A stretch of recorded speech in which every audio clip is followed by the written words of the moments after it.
Let's name that far to come this far. Hi, everyone. Good morning. How are you all? It's great to see you. Are you guys enjoying your hotel rooms? It's a nice hotel, right? For the most part, great hotel. I did find a very tiny spider in my bag. It was okay. I did survive, but it did remind me of a hilarious situation that happened to me a few weeks ago. I don't know if you guys are one of these people. I'm a person that likes to live on the edge. I like to answer my unknown phone numbers. So I got an unknown phone number ringing my phone. So I'm standing in the kitchen with my husband and I answer it and I go, hello.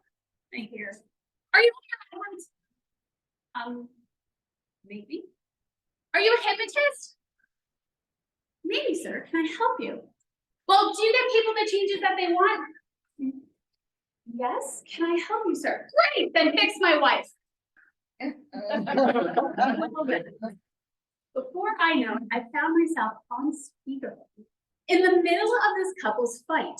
And what turned out to have happened was earlier in the day, the wife is driving along with her two daughters in the car. Now, I will forewarn you, this story does end in death. You will be okay. Continue to enjoy your coffee. So as she is driving along, they're having a grand old time. They're doing errands. They're singing in the car. Everything is going swimmingly. The toddler's in the back. The tweener's in the back. They're having a lovely Wednesday. And as they're driving, before they know it, the little one is in the back going, Buster. And the itsy bitsy spider starts to crawl down from the sun visor. Now his mom is having a meltdown. She starts to swerve and scream and is ripping herself out of the seatbelt as fast as she can and comes to a screeching halt into a guardrail. Now, as mom gets out of the car and is doing all these fantastic moves trying to get away from the spider, the tween unbuckles her seatbelt, leans forward, and kills the itsy bitsy spider. Now, toddler is perfectly fine, tween is perfectly fine, and mom is perfectly fine, and there was only one death. It was the itsy bitsy spider. So, I was able to actually help her in her situation of, she was afraid of spiders. And one of the techniques that I used with her was holographic memory resolution, which I will be sharing with you a bit about today. And holographic memory resolution is a fantastic tool, and I'm a massively appreciative person of this technique because this technique helped me resolve a massive amount of anxiety, an eating disorder that was dominating my life, and a sugar addiction that I could not, despite my best efforts in the self-help community, could not get away from. Now, I will add this. In a couple months, I do have a TEDx talk. And in this talk, I will like to be adding something about how I'm working on a rebrand for the self-help community. I hate this title. It should be called Help Yourself, like a smorgasbord. Come to the party, enjoy, try some of this, try some of that. Help yourself and do as much as you can to continue to help yourself, because when you help yourself, you are able to help others. And it is truly impactful and it is truly empowering. And I think that is a massive reason why we were all here.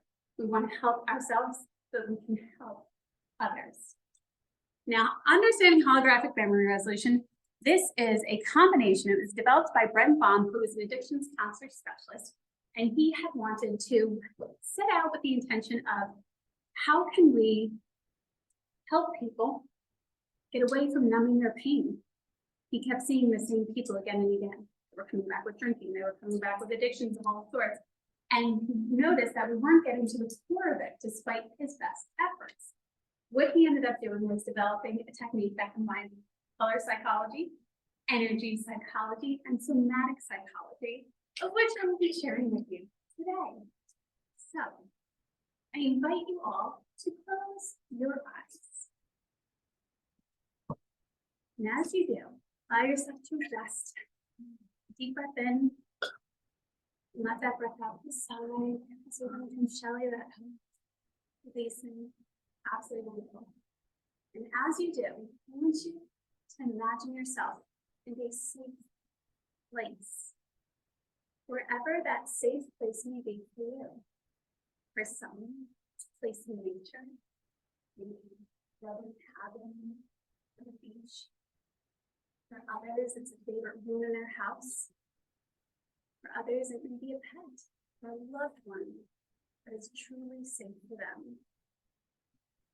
And as you notice this place, you should land down, look around, see what you see, hear what you hear, smell and taste all that you smell and taste. Allow yourself to fully experience this safe place. And as you do, notice that there may be a color or colors of energy that are standing out the most to you. Whatever color or colors of energy that they are, allow yourself to breathe those in completely. Some people like to breathe them in through their nose, their mouth. Other people like to take them in from the top down, imagining a beautiful waterfall. Other people like to feel it coming from the ground and up. Whatever color or colors of energy they are, continue to breathe them through your entire body. These are the frequencies that are right and true for you right now. And as you continue to breathe them in, allow them to settle in. Noticing the changes, don't try to manage or control them, simply allowing them to happen.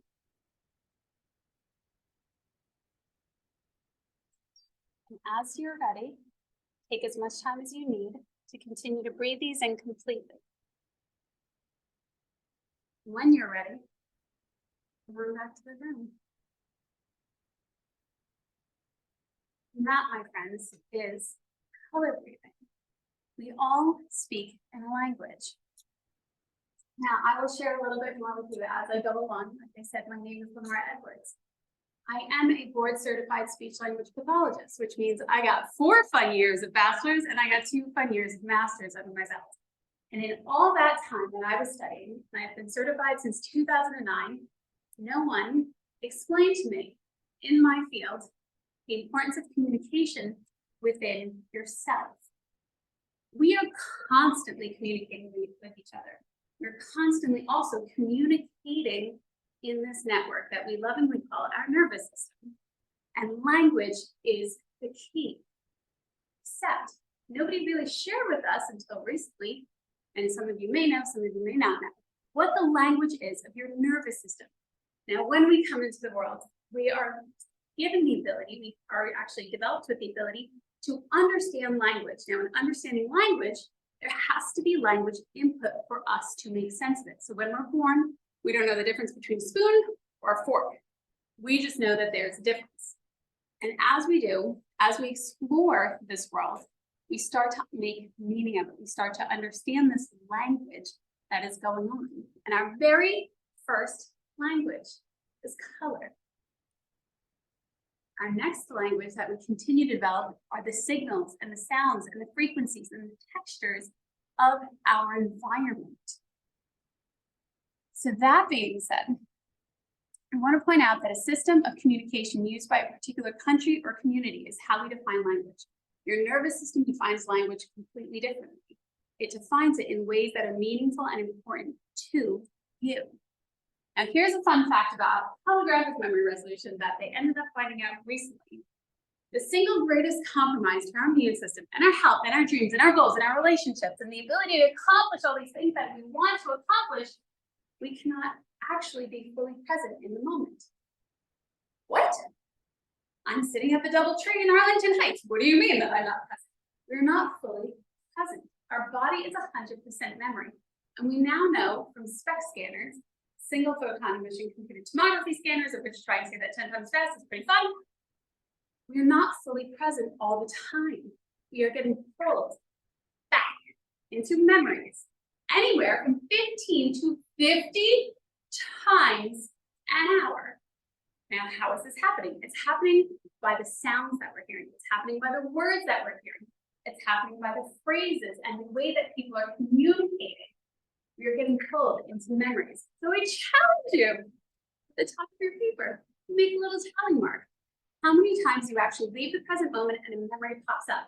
And this can happen if I was like, and I'm reminding you of your best friend. Or if I stood here and I did this, it can trigger you into a memory of, oh, it reminds me of that. Oh, that remember that part of the movie. Something else is going on. Other things are going on beyond our awareness. And it's important to recognize that when we're in a conversation with somebody, it might not be that we are fully in that conversation. When you start to understand this, you're really impressed that we all happen to have relationships and that we can continue to communicate with each other in meaningful ways.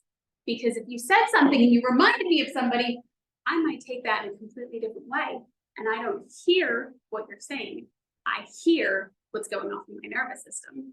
So it's really important that when we are communicating, to do as much as you can to be present and be also aware that you will waver back and forth and to keep coming back to the present moment as much as possible. Now, when it comes to how our memories are encoded, our memories are encoded in a holographic fashion, meaning that every piece of the memory can trigger the whole. For example, if I said chocolate chip cookies and you could start to smell them and it reminded you of all these happy times when you experienced chocolate chip cookies, that's a great thing. You're going to feel that pleasure throughout you. Now, the great thing about this is when it comes to trauma, when it comes to traumatic events, when it comes to periods of overwhelming negative experiences, they actually localize in your body. And I'm going to explain a little bit about how it gets localized within your body. It gets into a container, into a lockbox of sorts. So according to the American Psychological Association, this is how we define trauma in our language, in our culture. And this is absolutely how we should define trauma.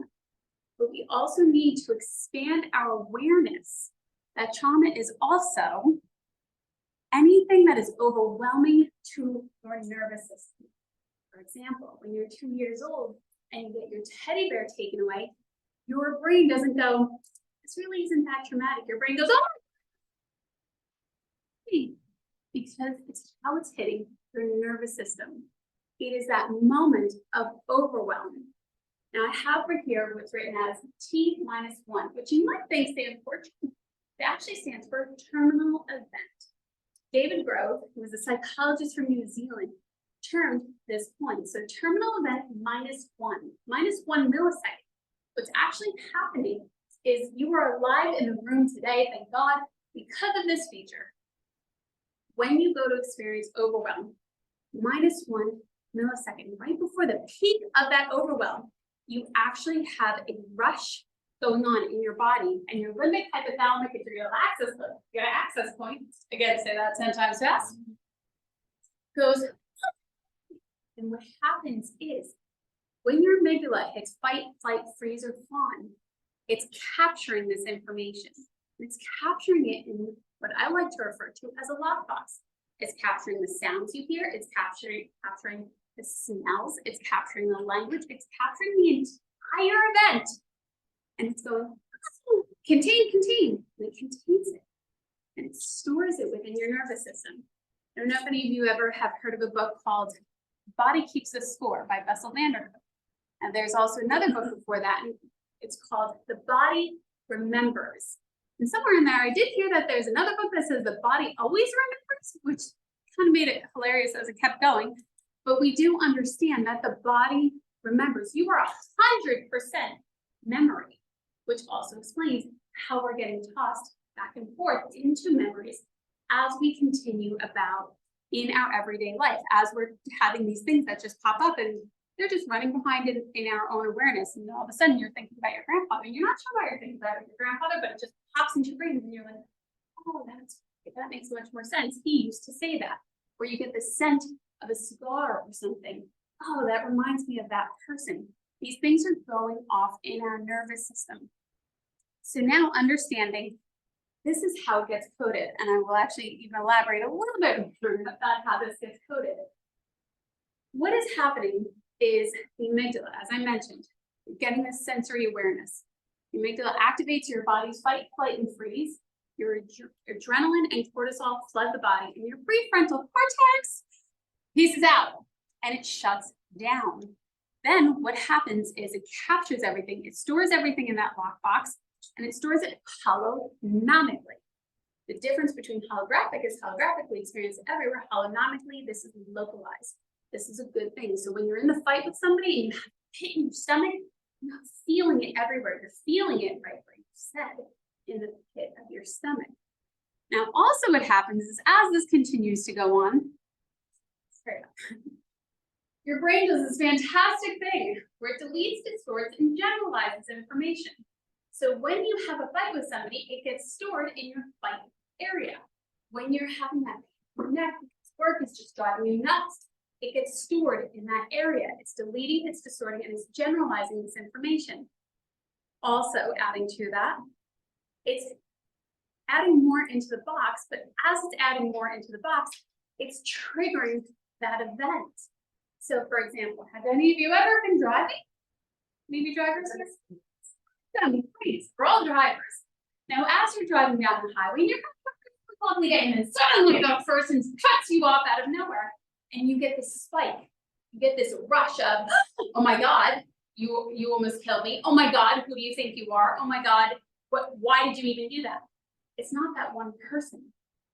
The box that's getting triggered. It's not that one time it happened to you. It's now, if you've been driving for 20 plus years, it's now all the 20 plus years that I've experienced that event that's getting triggered, that's getting that box opened up. So now, the key to healing trauma, remembering if we can see trauma as moments of overwhelm, moments of powerlessness, this is how we can start to pull back the layers. Had somebody come up to me and said, oh, Lenore, you have anxiety, you have trauma, you have all these things going on. I'm like, no, I had no idea how bad my anxiety was. I would get for certain events or something, 5 days before, 4 days before, I would start consuming so much because I did not want to go to this event, even though it's maybe something that I was looking forward to. I was just getting very uncomfortable, and I was working to regulate my nervous system. Now, keeping in mind, one of the fun things that I learned throughout the entire experience of difficulty with food is you're stuffing everything that you feel down, stuffing it down. And not only are you doing that, you're going right past the channel of your voice, of where you want to speak your truth, of where you want to say, I don't like this, I don't feel uncomfortable, I don't feel comfortable. Something else is going on. I had no idea that that's what I was doing. I knew I was uncomfortable. I knew I didn't want to experience certain things. And I knew this was the only way that I could cope. I was with Brent one time, and I had shared with him a couple of things as he was helping me through a variety of things. And he had said to me, your ability to cope is what saved you from having your personality split. It's another level. So when you do experience somebody or somebody who has multiple personalities, these are all protective mechanisms. And some of us may know this, and you're thinking, how is cutting a protective mechanism? How is stuffing my face with food protective? It's working to regulate. It's doing the best that it can at the time. One of my coaches, he says this amazing phrase to me, and I'll probably say it again. You are always doing the best that you can with the tools, time, knowledge, and energy available to you. All I kept thinking was, I suck. I'm a failure. I can't stick to a diet. I am in massive trouble. There's something seriously wrong with me. And I just was in this awful, awful loop. And another interesting fact is, I don't know if anybody of you known anybody who had difficulty with food. When you have difficulty with food, not only are you working to numb your system, it literally starts coming out of your body. I had 2 false teeth placed because of the difficulty that I was having. And I finally realized, as the voices in my head are screaming at me as I'm sitting in the dentist chair, one thought, and I wrote this word like Harold's purple crayon all over the dentist room when I came to this thought. What if I'm not a failure? What if I just need to change the strategy? There was something I didn't know. And for the longest time, I took it as, I'm stupid. I can't do this. I'm not good enough. A variety of colorful words that I won't go into. But when I thought, what if I could just change the strategy? What if there was something I don't know? It changed the entire game. I did not know how to help my nervous system. I did not know how to help myself in the way that I know now. I can look back and I now have a bit more grace and a bit more understanding and a bit more compassion for myself, thankfully. Of the amazing speakers that we've had here, and of all the things that you have learned throughout your entire life, it comes down to communication. How are you communicating in the area that's important to you? For me, it was, how the hell do I communicate to my nervous system that I'm safe? I could say the word, but my nervous system was like, you're wrong, you're terrible at this. It did not understand, and I didn't understand how to communicate. Katie had a beautiful presentation yesterday about how she communicates. When our nervous system is in flight and freeze, of which it can get stuck in chronically, we need to find ways to not only help ourselves, but this is also why we're here, wanting to help our clients. Something else is going on. How can we communicate to that part? How can we communicate to that entire person that they are safe, that they are okay? That's the key, to communicate safety, to communicate in a language that they understand. This is why echo technique is such a fantastic way, because you may be using language that I don't typically use. And if you say, oh, I'm anxious, and I go, oh, you're feeling rushed or you're feeling really upset. No, you didn't say anxious, you didn't say upset, you didn't say rushed, you said anxious. Language is the entire component of how we're getting that change, how we're communicating with that person, how we are communicating with that nervous system. So in HMR, what we do is we rely on the body's innate wisdom. So what does that mean? That means we ask the client. This is a very client-based approach. It's a very body-centered approach. So when I sit down with you and I say, okay, well, let's just tune into your body. What we did, the first thing that we did was a grounding, was a safety. We need to establish safety in the moment.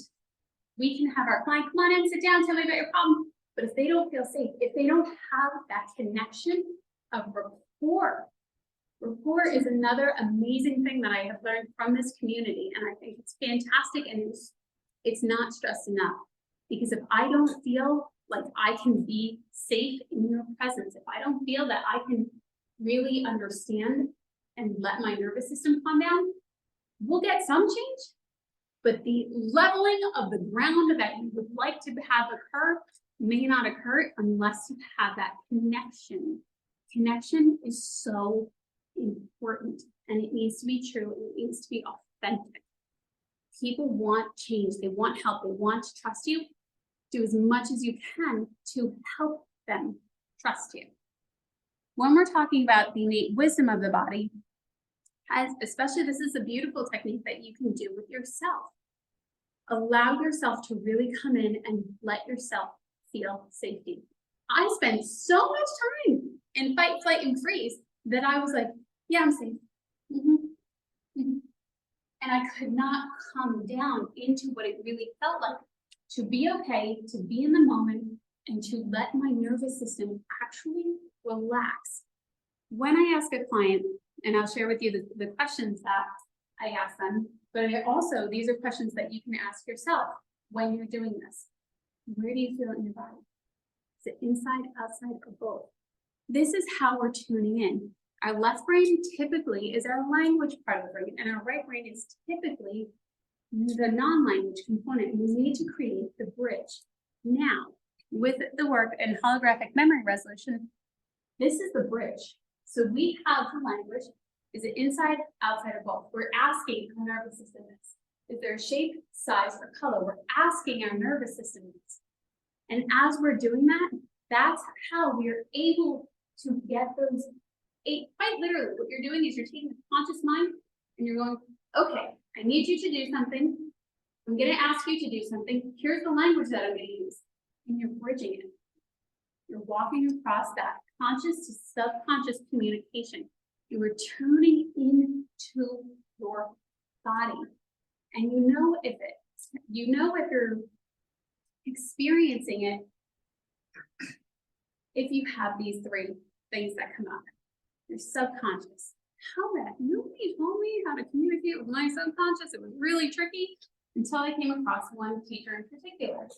And he had said, you're going to have the urge to edit it. You're going to feel like you're making it up, and it's going to be the first response that you come up with. So as you ask, okay, where am I feeling this neck? Is it my neck? You are going to want to question it. Go with your first answer. It's going to be soft, and that's how you're going to know. This is also developing a way that you can communicate with yourself. Ultimately, this is a way to trust yourself. If anybody has ever experienced not trusting yourself and going, I just don't know, I really don't know, I really don't know. This is a beautiful way to start trusting yourself, to start talking to the innate wisdom within your body. Is there a weight, texture, or temperature? These, the top three right here, plus number 4, anything else about it?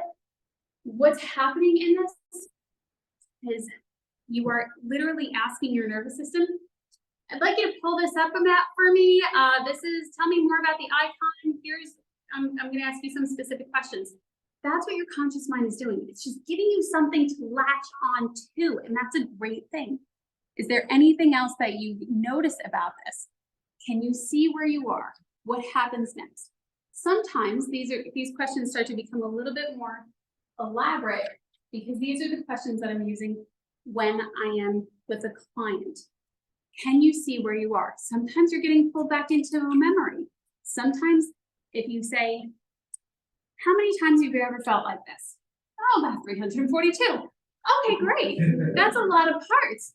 But as you're doing that, great. You invite all of those parts, all the times that you felt that feeling, into your safe place. And as you do, what you're doing is you're communicating with your subconscious. And I know this might sound a little woo-woo because it is not something that we were initially taught, but this is how we are communicating with our subconscious. This is actually happening in our subconscious. It's just that nobody told us in grammar school, so now we're a little untrustworthy of it. Somebody didn't tell us when we were really young, so it makes us question it. We don't want to be considered crazy or stupid, but this is literally the language of your nervous system. We speak in colors, we speak in pictures, we speak in memories. This is how it is coded. I want to share this with you because I'm actually doing phenomenal on time. I'm pretty stoked about that. So this is how I use this, and I will walk you through another technique. I'd like to add, so recently I had written an ebook. You are all welcome to download this for free on my website, dtbhorizons.com. I don't have a dry erase board in here, so that's a good thing, but I didn't miss that component. You're welcome to download it. Please do, and I will absolutely be sharing with audios with you so that you can listen to them and do this work when you're alone, when you have time, or you're welcome to reach out to me. This is something that I developed as quite literally to share here, and I had sent it to Brent, who is the developer of this technique, and he loved it so much that he had wanted to co-author it. So I'm extraordinarily proud. I'm going to pass this around, and also another thing. Another thing that I wanted to share is in this binder, most recently, this information got published in a medical journal, one of 3, proving to be a useful technique to help anxiety, PTSD, addictions. And I don't know if there are some of you that are in the medical community. It's a huge thing, and we got it published within 2 years. That's amazing because there's still some that are sitting there for about 10 years. So I did include that, and I also included common colors and meanings. Sometimes people can think that red is too, no, I don't need red. Red is a really intense color. Black, why do I need black in this image? Colors have positive and negative charges for all of us, but there is no positive or negative. Oh no, you shouldn't put black in that, but you know that's a terrible idea. No, this is incredibly body-centered, client-centered. The reason that we use colors, the reason that we use sounds is because it is what is true for you. Ultimately, as we're doing this work, we're working to establish safety in the nervous system. When a traumatic event occurs, your body will take that information, your mind, your body will take that information and they'll store it. And that's a good thing. But when we're doing this work, We're resolving that completely to the best of our ability and to the best of your nervous system's ability. Some people can do it really quickly, others it's in a gentle way, as in a small incremental amount. And the reason that's truly important is because this is about you. This is about you. This is about your nervous system and how it needs to regulate. When we have an event, let's say something really bad happened and there's a lot of black, there's a lot of gray, and oh my God, there's so much pain in this. When we're walking somebody through the technique, what would you have liked to see happen instead? When they don't have to relive their experience in that traumatic moment. They don't have to watch mommy and daddy fight. They don't have to watch this perpetrator who hurt them a number of times. They're not going through that again. What we do is we ask them a very specific, clean language approach question component. Once they get to a feeling, I felt scared. I felt that we were all going to die. I felt embarrassed. I felt humiliated, whatever it may be, whatever that feeling state is, that's where we stop. What would you have liked to see happen instead? Can you imagine it? As you're imagining it, notice that there's a color or colors that are coming to you. What colors might they be? And you move those colors through your body. As you're moving those colors, and it can also be sound, it can also be frequencies of any kind, it could be shapes. What would you have liked to see happen instead? Your nervous system is asking, please, I'd like this cleared up. And it will also tell you how to clear it. Your nervous system is designed not only to protect you, but also to help you so that you can become whole again. This is how we're cleaning out the lockbox. This is how we're getting that resolution. So if you're experiencing this event where you're going 0 to 90 in 3 seconds flat and you don't want to be losing your temper with your child, something else is going on. This is how we resolve it. And that way, you can have that relationship with your family or with whomever that you had wanted to, because we are resolving the experience that is causing distress in the system. I do like to make things functional. When I went for my degree in speech pathology, all they told me was, we're going to go functional, how is it functional? Functional. Hardwired that way now. So anything of 50 plus repetitions goes into your subconscious. I heard that about 342 million times. So it's really wired in now. How to make it functional. This is how I use this throughout my day. I use this with my clients in traumatic memories and moments when they're feeling powerless, when they're experiencing stress or fatigue. I also use this as regression. I also use this to help people have that experience that they wanted to have with their loved one that they missed out on. I also use this for healthy lifestyle and helping people resolve their difficulties with food. Food is constantly in your face. If you've ever struggled with food like I have, oh my God, it's a big deal and it's something that you can think about all the time. Migraines, allergies, seizure disorders, panic attacks. This is all the things that I've used this for. Anytime that I feel I might be stressed, unworthy, not good enough. And as you are chasing your dreams, as you're wanting to accomplish these things that you're wanting to accomplish in your life, these things will come up. Where it says, chase your dreams, follow your dreams, there should be a little disclaimer that says it's going to push you entirely and you're going to be a completely new person, because it's pushing you to better yourself the way that you want. And as you do, all these other things come up. And it's normal. It's totally okay to feel unworthy. It's totally fine to feel undeserving. What are you doing about it? You're going to sit there and not work to clear that. That's okay. But no, it's entirely possible to keep working through and to keep leveling up to where you want to be. Voice improvement. I work a lot with voice clients. I also work a lot with children, especially children who are experiencing a dysregulated nervous system. I teach their parents this technique, especially at night. Wrap them in your arms, we'll color my thinking, helping them calm their nervous system, bringing them back into the present moment, helping them regulate any type of grounding, safety, manifestation, eliminating procrastination. Ultimately, as you're wanting to do something, you may be having this conflict. This is a great way to help your nervous system come down into the present moment so that you can actually function the way that you want. It's a great thing. So here are some common questions, and these are questions that are actually in the ebook. There's common questions and common answers that are in the ebook. And what does a typical HMR session look like? It's what I consider a gentle approach. I am somebody who's very sensitive. I don't do well if somebody is, hey, how are you? Boom, and they try and bring me down heavy into a deep trance. That's just simply not how I get approached. This is a very gentle one. You're conscious the entire time. As we're talking, you may feel a lot of emotion. Your eyes may be closed, your eyes may be open. Whatever works for you. This is about the client. This is about you and where you are. As I'm doing the work that I'm doing, I'm asking questions. I'm not telling you how to feel. I'm not telling you anything that you would not want, but also in a, you need to do this next. I invite you to do this when you are ready. What are you noticing? You tell me what you're noticing.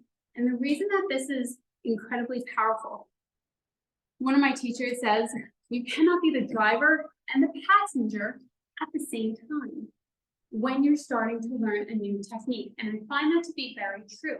You're questioning, am I doing it right? What's going on here? Did I clear it entirely? When you're working with a professional, it's a great thing. Not only are they holding the space for you, they are also able to guide you so that you feel safe and you can focus on you. That is the ultimate thing. Can HMR help if I don't remember the original trauma? Absolutely.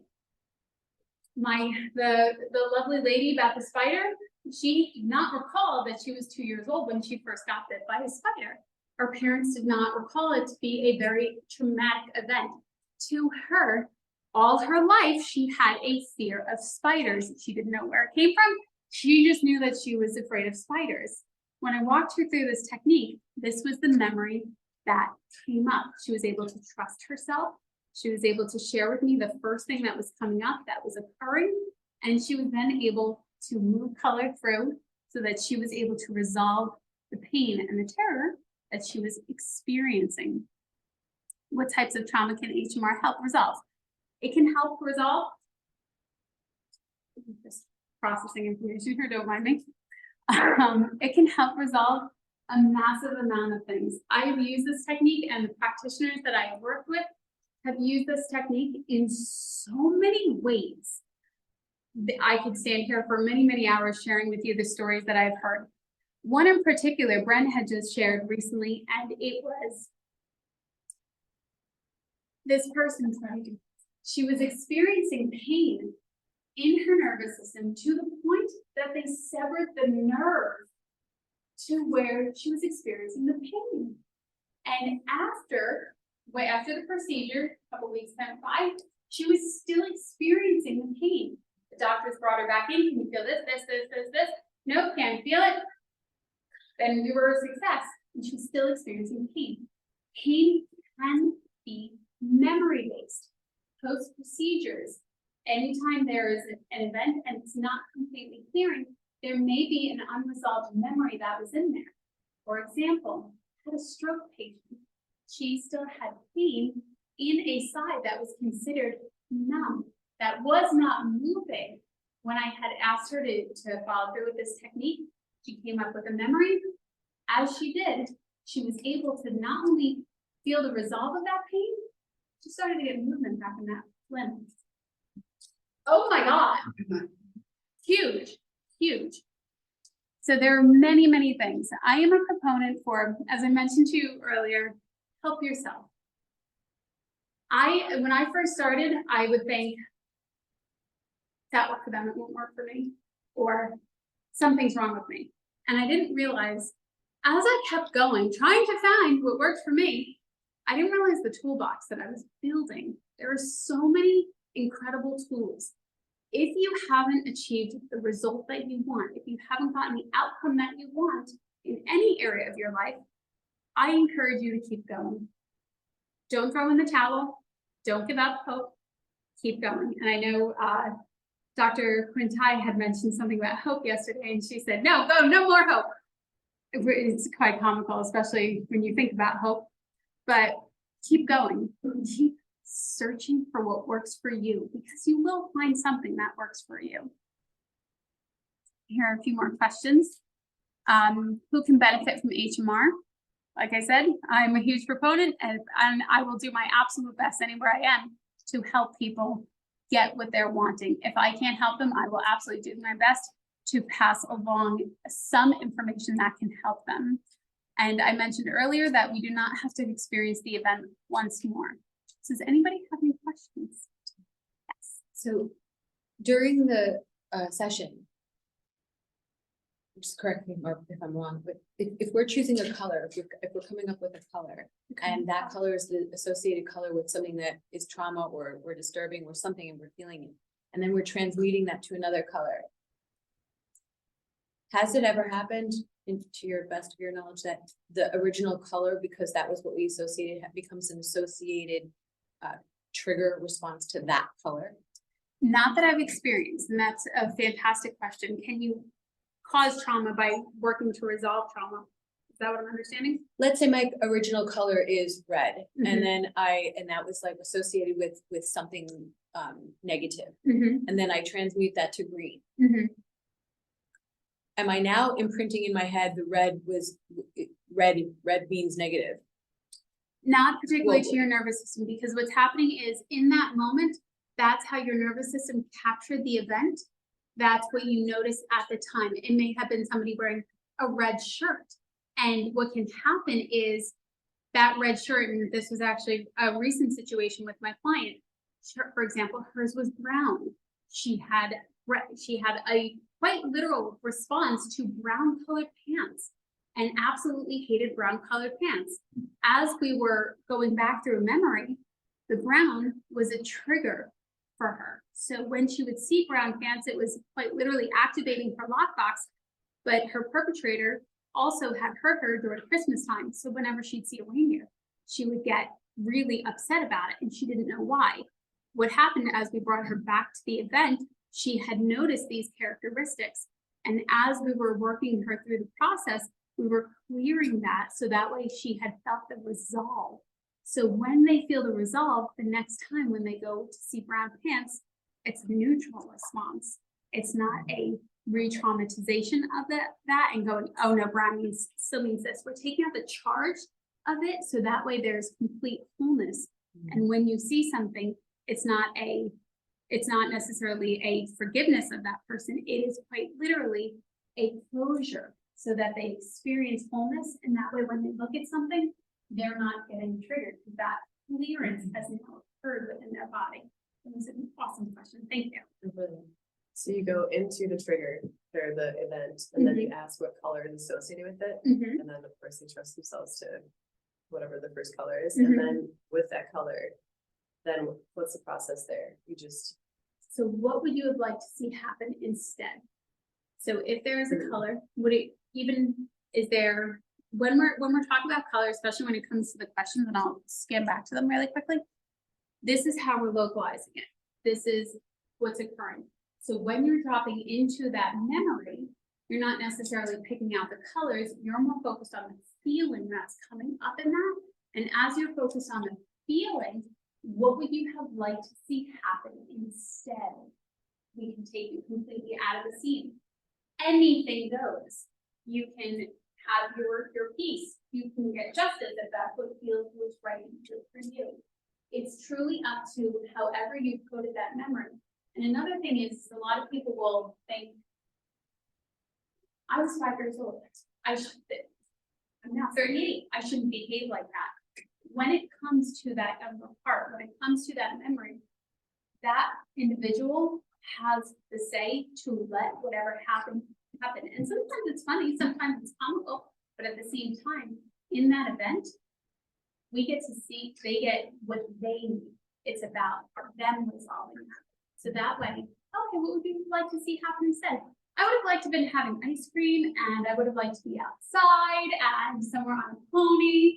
Great, can you picture that? Yeah, there's a lot of blue, there's a lot of green in that. Great, move that color through your body. As you're moving that color, again, with 50 repetitions, so about 4 minutes of breathing. 50 or 15. 50 breaths. Yeah, 50 repetitions. As you're moving that color, that charge will start to taper. It'll start to resolve. And what's happening is when you get to experience what you want to experience, when that part gets to experience what they want to experience, that is resolving the charge. Ultimately, your nervous system has a very charged experience going on. And that's where we want to go. We want you to have that relief, and we want that relief to come however we can neutralize that experience for you. If you've ever been in a fight with somebody, I know I had mentioned this earlier, sometimes you get a pit in your stomach, or even sometimes you'll have an experience and it'll remind you of that one time in high school that somebody betrayed you and, oh my God. What's happening is that experience in high school, even though it might have been like 15 years old and they were, you know, just a bully, to your nervous system, it was overwhelming. It was powerless. It could not get what it needed in that moment. We need to go back and clear that so that way you can have that resolve. So as you're communicating with people in the world, you're not going around going, they just don't like me. They're just like those people in high school. That's a defense. And that's a good thing. That's there for us. But we want to go and clear that so that way they can get that charge out to have more understanding and appreciative relationships. Do you ever induce trance before you do this exercise? As I'm doing this, it's often what I like to do is ground and safe. Rather than close your eyes, drop all the way down. This as a grounding, naturally we're in trance. It happens to be a light too, because right now you're all in trance. You're a part of the room. So as that's happening, this is just a narrowing of focus. When I bring them in, when I start a session, it's about grounding them and it's about getting them safe in that moment so that they can move through the rest of it. They're constantly talking to me, they're telling me what they're experiencing, and they're also able to follow the directions. And when they know that, they understand they're their own resolver, they're their own healer, they're their own person that's getting that resolve for them. Thank you for that question, it's great. Go back to the question about how you created a color into a negative or a negative memory. Can you change the context of a color to soften it? Like, I'm always like, see a red light and it aggravates. You think the color red is aggravating. But I think of a nice calm, like oriental theme, and I think that the dark red there, that's calming, relaxing. Absolutely.